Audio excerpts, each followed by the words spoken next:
Inilah rekaman pekerjaan tempur TOR dari distrik militer barat Rusia selama operasi khusus di Ukraina. Rekamannya ramai beredar di Telegram pada Selasa 1 November 2022.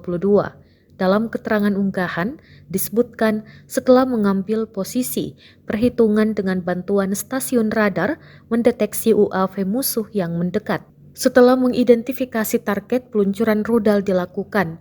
Serangan diklaim tepat mengenai sasaran. Target udara terkena. Kendaraan tempur Rusia segera mengubah posisi menembaknya untuk mencegah Ukraina menyerang balik.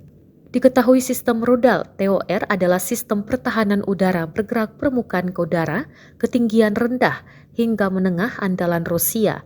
Sistem ini dirancang untuk menghalau pesawat, helikopter, rudal jelajah dipandu dengan amunisi presisi, kendaraan udara tak berawak dan ancaman rudal balistik jarak pendek.